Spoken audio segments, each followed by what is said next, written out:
TechVed audience, you have been fantastic. I hope you've been enjoying this series so far. I've certainly been enjoying putting it together for you.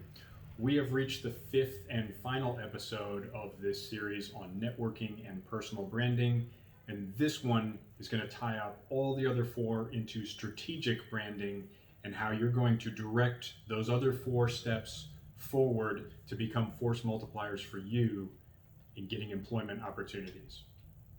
Now, your strategic brand should be organic and personal.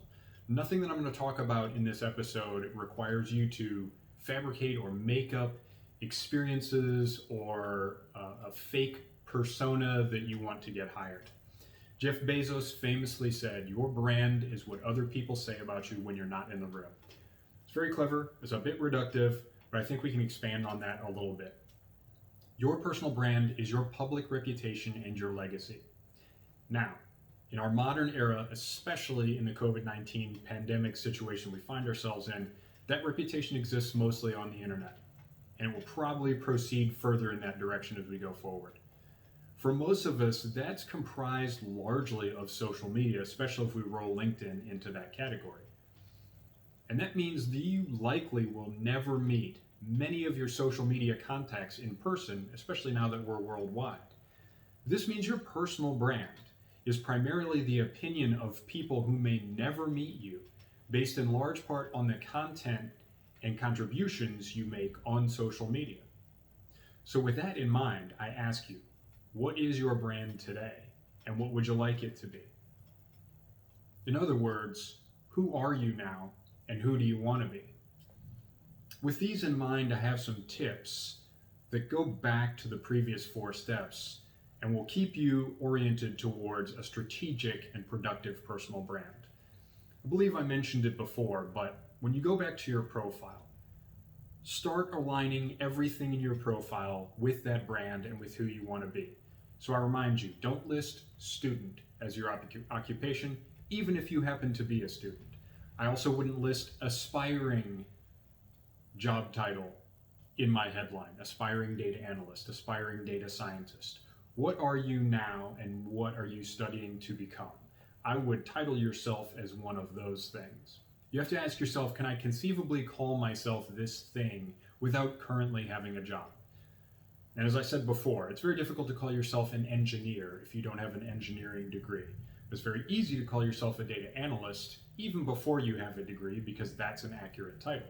Your about section or summary section should back up your brand in words. And I remind you, that's your answer to the question, tell me about yourself. It's an electronic way of doing this. So that should all be on brand and should all be search engine optimized to deliver you those job opportunities that you want. This needs to be backed up by your profile picture, your professional dress, your banner picture, which should be on brand, your skills, and the content that you put out. The whole profile and everything you put on LinkedIn and on social media needs to be on brand. Now consider the Venn diagram on the screen. This red circle is who you really are. It's everything that you are as a person, the appropriate and the inappropriate for a public setting. The blue circle on the left is your professional brand. Where they overlap is your appropriate personal and professional content. Things that are very safe and quite easy for you to turn into public knowledge. The things on the right, unoverlapped in the red circle, are things we don't discuss at work. Most of these should go without saying, but you should endeavor to keep most of that stuff out of your content and off of your brand.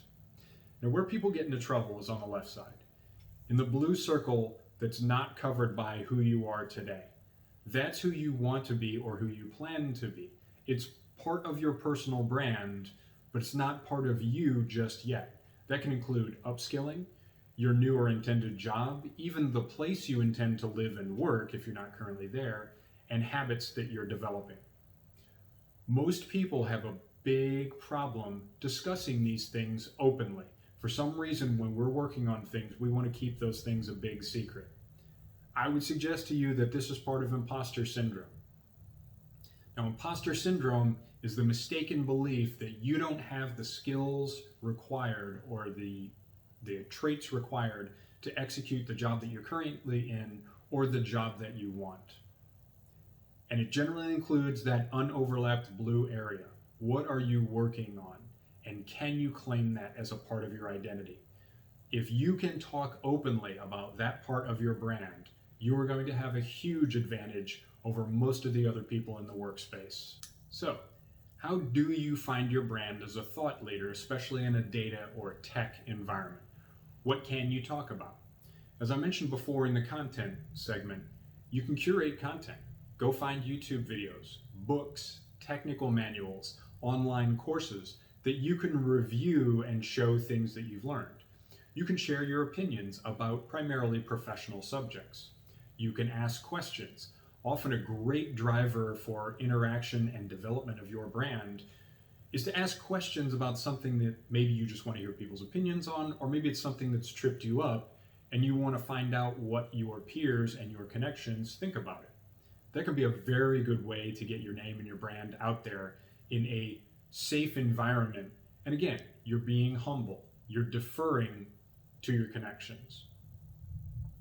Targeted engagement of others. When you start engaging with thought leaders or influencers in the space, you start getting your name known as part of that brand. Then you start getting associated with their brand when you start commenting on their content. If you're good about it, they will start coming over and commenting on your content, and then you've joined your brand to theirs and enhanced yourself. You can talk about your upskill. Don't be afraid of the fact that you don't have every skill in the market. Nobody does. Talk about the things that you're learning. And what you're going to find is there are so many other people out there working on it that are afraid to talk about it. Once you take the lead, they may follow. If you've mastered some skill, start putting content out there explaining it to other people. You'll be surprised at how many people have questions about the things that you've already mastered. First of all, you want to keep your content to a few themes. If you start posting about every single thing you're interested in and everything you do at work, and you have way too many things to keep track of, you're going to muddy the waters and it'll make it difficult for people to identify your brand. You want to be deliberate with your message. Your connections and the people that know you may care about you, but they only have so much time in their day to devote to whatever it is you're talking about. So if you keep your content to about 3 to 5 key themes, that's usually the best practice and avoids people becoming confused about who you want to be seen as. If you keep those themes to your profession, maybe your personal passion, as long as, again, we're not talking about politics, religion, or sex, your personal philosophy, if you have some general theme there, a favorite hobby of yours. The one thing that I would caution you is if you're talking about non-professional subjects, you want to try and relate them somehow to a professional topic, or ask a question about what other people think about the content in a professional vein. The other thing that I'll tell you to do, leverage other forms of social media and also your portfolio site. Some of the best I find are YouTube and Twitter. If you can get yourself to go on video and take that next step and develop a YouTube channel, this can enhance your brand greatly because the power of video is amazing. And picture content can often be more impactful than verbal content. And then when you take that next step into video, that resonates somehow with people on a different level. So you leverage other forms of social media, but I would caution you to be careful of those ones that I told you earlier was like being in the club. So Instagram, Facebook, TikTok, these places tend to be hotbeds of not so professional behavior. It's very easy to get sucked into debates about politics or talking about inappropriate subjects, being seen looking at inappropriate material for a professional working environment. So you need to be very careful about what you're putting out there or what you're consuming on those platforms. Make sure that something you don't want as part of your brand is disconnected from you. So, to sum up, subject 1, our profile, needs to be on brand. Who do you want to be? What do you want to be? How are you getting there? And are you comfortable talking about that?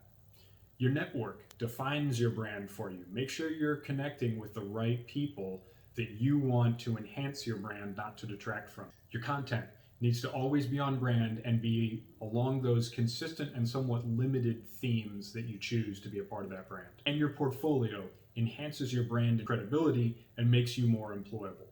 Now, I hope you've enjoyed this series. I really believe that with these tools, if you take this advice, I believe that anyone out there that is qualified and educated and working in the space can make themselves more employable and create opportunities through online networking and personal branding, and do it with a minimum of time and money invested.